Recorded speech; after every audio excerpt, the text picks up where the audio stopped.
آج پاکستان سمیت دنیا بھر میں ہیپاٹائٹس کے خلاف عالمی دن منایا جا رہا ہے۔ اس دن کو منانے کا مقصد لوگوں میں اس بیماری کے بارے میں آگاہی پیدا کرنا ہے۔ ہیپاٹائٹس خاموشی سے جگر کو متاثر کرتی ہے اور بر وقت علاج نہ ہونے کی صورت میں جان لیوا بھی ثابت ہو سکتی ہے۔ بالکل جی، اسی پر بات کریں گے۔ میں جوائن کر لیا ہے صدر پی ایم اے ڈاکٹر اشرف نظامی صاحب نے۔ نظامی صاحب، آپ کے وقت کا بہت شکریہ۔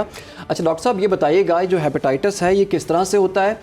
پاکستان میں بہت بڑی تعداد میں لوگ اس کا شکار ہو رہے ہیں اور ان کی قیمتی جانیں بھی ضائع ہو رہی ہیں، تو یہ ہوتا کیسے، اس سے بچا کیسے جا سکتا ہے؟ بہت بہت شکریہ۔ دیکھیں جی کہ ایک تو آئی اپریشیٹ کہ آپ جو ہیپاٹائٹس کا عالمی دن WHO کی طرف سے آپ اس کو بھی منانے کے لیے آج اویئرنیس کمپین کے اندر کر رہے ہیں۔ آئی اپریشیٹ آپ کا یہ سارا۔ گزارش یہ ہے کہ پاکستان کے اندر اگر دیکھا جائے، بلکہ دنیا کے اندر یہ 8ویں بڑی وجہ ہے ہیپاٹائٹس، جو کہ یہ شرح اموات یا اموات کا یہ سلسلہ بنتا ہے۔ پاکستان کے اندر ہمارے ہاں جو میجورٹی دیکھی جاتی ہیں یہ 5 قسم کی ہوتی ہیں، ABCDE ہیپاٹائٹس کی جو قسمیں ہیں، اور اس میں ایک تو ہے کہ پانی سے یا کھانے پینے کی چیزیں ہیں، اس سے عموماً A اور E جو ہوتی ہے یہ والی جو از خود ہی ٹھیک ہو جاتی ہے، اس میں چھوٹی موٹی جو ہے ادویات کی ضرورت ہوتی ہے اور اس کے ساتھ یہ ٹھیک ہو جاتا ہے۔ اس کی سمپٹمز کے اندر جو دیکھا جاتا ہے وہ یہی ہے کہ جسم بہت ٹوٹتا بھوٹتا ہے، جس کو فٹیگ کہا جاتا ہے۔ جو پیٹ کے اندر ایبڈومینل پین ہے یہ ہوتی ہے، جونڈس اس کے ساتھ ہو جاتا ہے، یورین جو ہے اس کا کلر ڈارک ہو جاتا ہے، پخانے کا جو ہے وہ کلر پیل ہو جاتا ہے یا وائٹ اسے کہہ دینا چاہیے، نوزیا اور وومیٹنگ مچھلی قسم کی جو ہے یہ اس کی عام سمپٹمز ہوتی ہیں، اور عموماً ہم دیکھ رہے ہیں کہ باقی بیماریوں میں بھی تو اس کے ساتھ جو ہے ٹپکل جو ہے ہیپاٹائٹس کے ساتھ یہ والی سمپٹمز ہوتی ہیں جو آتی ہیں۔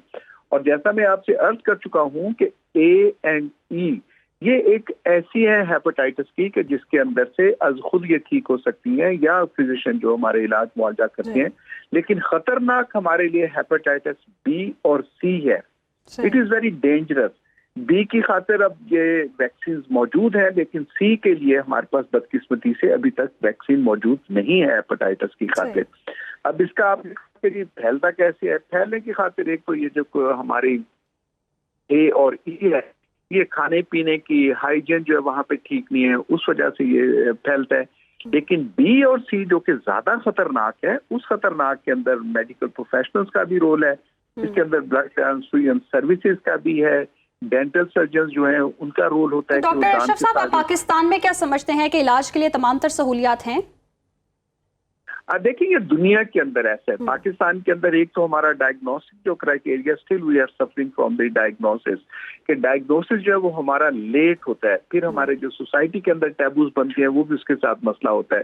اب اس کی جو ٹریٹمنٹ ہے ہیپاٹائٹس B اور C کے لیے یہ قدرے مہنگی ہے، اس کی ڈائگنوسس بھی مہنگی ہے اور اس کا علاج بھی قدرے کچھ مہنگا ہوتا ہے۔ گو کہ حکومت اپنے تمام تر وسائل کو استعمال کرنے کی کوشش کر رہی ہے کہ اس کا علاج معالجہ جو بہتر طریقے سے خلق خدا کو دیا جا سکے، لیکن it is one of the costly treatment جو کہ ہیپاٹائٹس B اور ہیپاٹائٹس C کے لیے دی جاتی ہے۔ اور آپ جانتے ہیں کہ ہیپاٹائٹس C کے لیے جب فیلر ہوتا ہے تو اس کے اندر جو ہے اس کی ٹرانسپلانٹ سرجری کی بھی ضرورت ہوتی ہے۔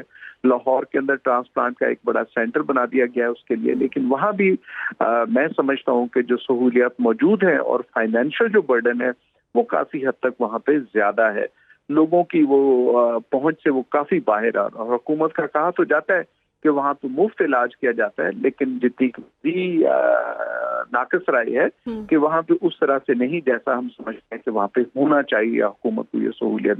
And having said the main theme that is the prevention کے اوپر، اویئرنیس کے اوپر، اس کے اوپر زور دینا چاہیے۔